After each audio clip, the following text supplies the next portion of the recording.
دجال فجرة وإلهي شكرا سدكي للدفاع وديكي للدفاع وعاركي للدفاع ومقالدي للدفاع. بسم الله الرحمن الرحيم. الحمد لله رب العالمين وبه نستعين على أمور الدنيا والدين. صلى الله على أشرف المرسلين. magacay waa Ismaan Khayr. waxaan galabta halkan ka salaamayaa dhammaan ummadda reer SSC ay ugu horeeyaan garaadada gudiyada idman jamaahiirta dhalinyarada hablaha odayaasha culimada xaquudirirka ciidamada xaquudirirka ah dhammaan dadkii shuhadada ahaa ee ku shahiiday ku geeriyooday dagaalkii xaq darrada ahaa ee nagu soo qaadeen dadka argagixisada ah ee sheegta Somaliland dadkii ku dhintay halkaas ee ku shahiiday ilaahay waxaan ku baryaynaa jannatul firdaws al-a'la cid allaale cidii ku dhaawacantay iyo dadka ku dhaawacmay iyagana waxaan leenahay ilaahay haydin bogsiyo ilaahay raxmaanka ee casa wajalla haydin bogsiyo dadka bahda caafimaadka dadka xaquudirirka ah ee habeen iyo maalin u taagan difaaca dadka iyo dalka ee reer SSC waxaan leenahay guuleysta waxaad runtii u taagan tihiin oo aad ku jirtaan difaaca naftiina maalkiina cirdigiina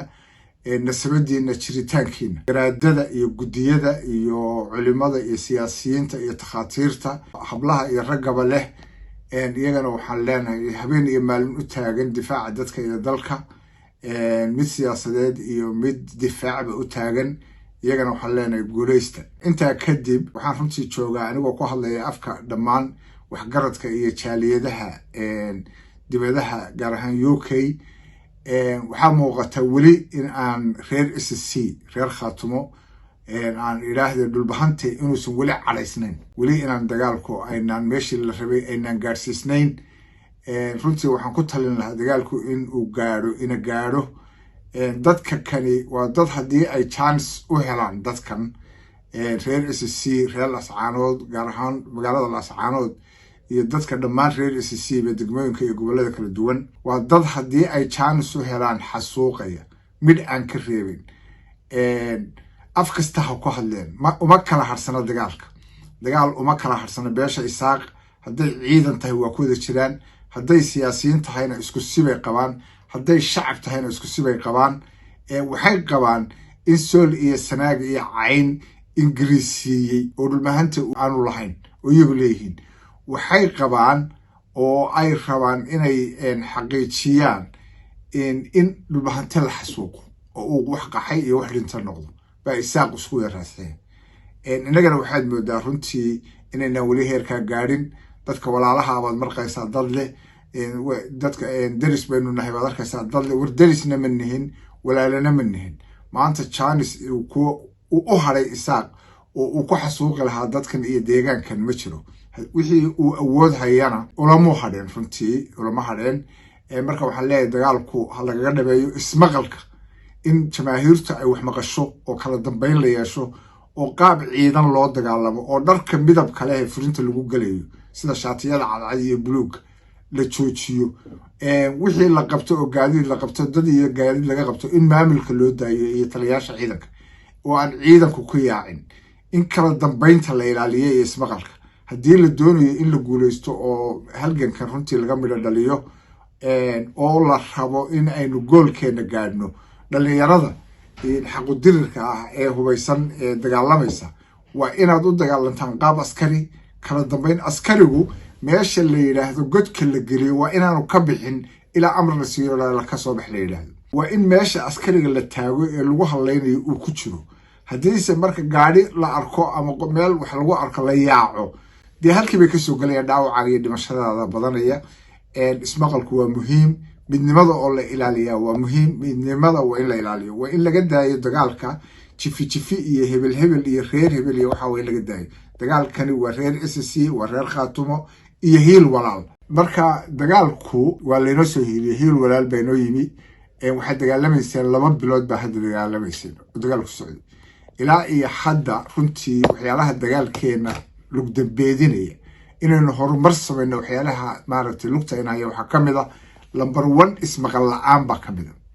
number 2 inagoon colaadii iyo nacaybkii iyo caradii weli ina gelin oo dadkeenu iska quslayaan in sawiraynu lala gelaya xiriirihii ciidanka iyo furin laankii sawiradu waa ka xaaraan meesha laga dagaalamayo waa ka xaaraan meel baabuur la qabtay ama baabuur laga qabtay ama laga dhaawacay in lagu yaaco oo aag dhan loo baneeyo khasaaraheeda baa badanaya dhimashada badanaysa dhaawaca badanaya jamaahiirta iyo xaqudirirka hubaysan ciidamada reer SSC dhammaantiin taliyaasha waxay idinku waajiba inaad dee ama iska fadhiisataan oo idan waxba qaban haddii kale inaad ilaalisaan kala dambeynta qaab ciidan lagu dagaalamo qaab ciidan istiraatiijiyad ciidan in lagu dagaalamo istiraatiijiyadda ciidanka waxa ugu horeeya maqalka iyo amar kala qaadashada qofka hadduu iska ordayo oo ardamaroodi yahay ama uu gaas dhagool yahay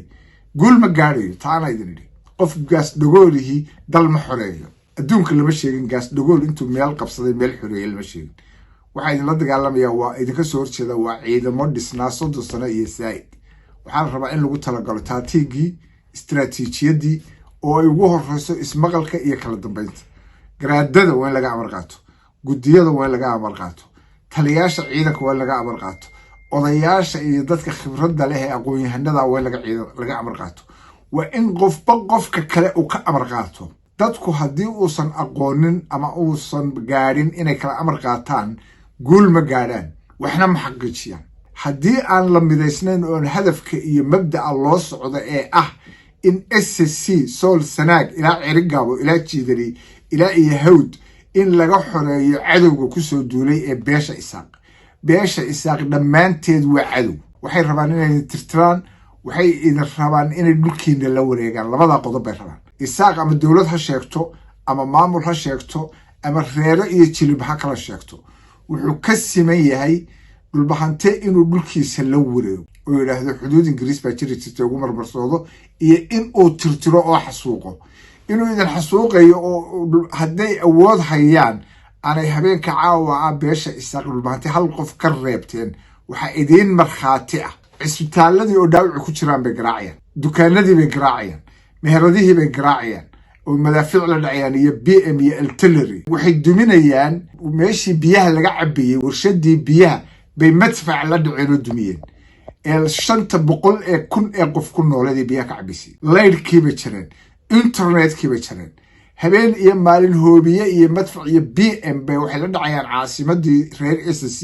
الأسعانود 500,000 oo qof bay waxay qaxiyaan iyo waxay dhaawacaan iyo waxay dilaan ka dhigeen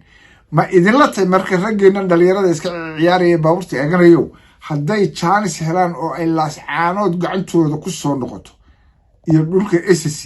inay hal qof idin ka reebayaan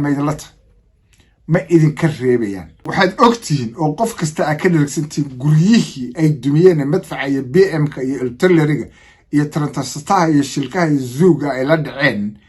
guryadan oo faamiliyo waxa ogtiin hooyo iyo 7 caruur iyo 9 caruur in lafahoodii iyo xinjirahoodii la waayay waxa ogtiin aabayaal iyo caruur badan oo guri ku jiray in xinjiro uun la helay iyo hilib waxa ogtiin kuwa cisbitaalada ku jiray dhaawac ahaa inay dhaawac tireen oo madaafiic la dhaceen waxa ogtiin masaajidadii lagu tukanayay inay dumiyeen qofka marka dhulbahantay ay reer SSC ee isaaq wali dhahaya daris baynu nahay iyo walaalaynu nahay iyo magaranaysa aan kala badbaadno war dhulka uu ku soo duulay isaaq male gobolada SSC beesha isaaq male ingiriisna male oo ingiriis ma xukumin aqlina ma aha ingiriis baa beri dhulka joogi jiray baan ku leynayaa reer Soomaaliyeed iyo ummad Soomaaliyeed haddii aanu dagaal ku dhab ka noqon gudaha iyo dibadba meelin joogno oo aynaan ismaqal oo aan la kala amar qaadan oo qof waliba waxa uu hayo ee uu qaban kara aanu qaban qofkii dhiig shubi kara uu dhiig shubo kii dhaqaale bixin kara uu bixiyo kii xabada ka ridi kara uu rido kii dhaawaca daweyn kara uu daweeyo kii gaariga geyn kara uu geeyo qof kasta waxa uu hayo waa in uu geeyo ku tabaruco dagaalka lagu tabaruco waana in la kala dambeeyo oo la ismaqlo haddii aan la ismaqal guusha lama gaarayo midnimadu waa furaha guusha waxaan rabaa inaan hadalkayga ku soo gabagabeeyo dagaalka waqti uu qaadan doono ilaahay baa garanaya waxa loo baahan yahay oo jamaahiirta iyo xaqudirirka qodobka iyo dadka oo dhan looga baahan yahay dibad iyo gudaha waxaa la reedi ka rabaa midnimadu sida fartaa in la isugu toosnaado si in la isdabagalo in la ismaqlo in la kala dambeeyo in amarka la qaato taladeedu waxa weeye qof kasta oo gudihii jooga waa inuu hawl qabto oo lascaanood jooga gudaheeda iyo agagaarkeedaba qofkii gaari iyo ambulance ku shaqayn kara oo gaadiidka ku shaqaynaya isbitaalada in laga shaqeeyo oo dharka dhaawaca iyo dhiig shubista intaba laga shaqeeyo waxaan rabaa inaan halkan runtii kala hadlo mas'uuliyiinta guddiga iyo garaadadu ay ugu horeeyaan iyo taliyaasha ciidanku ay ugu horeeyaan haddii aanay waxyaalaha qaarkood dhici lahayn oo aan maaragtay meelaha qaarkood laga bixi lahayn iyadoo oo wax la qaniimeysanayo shalay dagaalkani wuu dhammaan lahaa wuu soo dhammaan lahaa gooja cadde shalay gacantu ku jiri lahaa waxaa keenay waxaasoo dhan dadkii oo markay gaadhi meel lagu arko ama gaadhi laga qabsado cadowgii ku yaacaya ku yaacistaasi waa gaasdhogolanimo habeen iyo maalin garaadada iyo guddiyada iyo taliyaasha ciidamada waxaa laga rabaa dhallinyaradani ileen dhalinyaro ciidan soo ahaan jirtay ma wixii aan ciidan soo ahaan jirin oo shaqo ciidan aqoon in loogu dambaysiiyo furimaha xagga dambe laga geliyo in sharci laga soo saaro gaadiidka iyo dadka wixii la qabto inay cid gaara loo xil saaro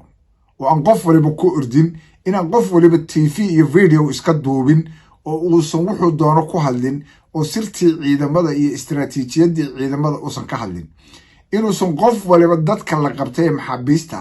video ka duubin ama cod ka duubin ama uusan iskaga duubin isagu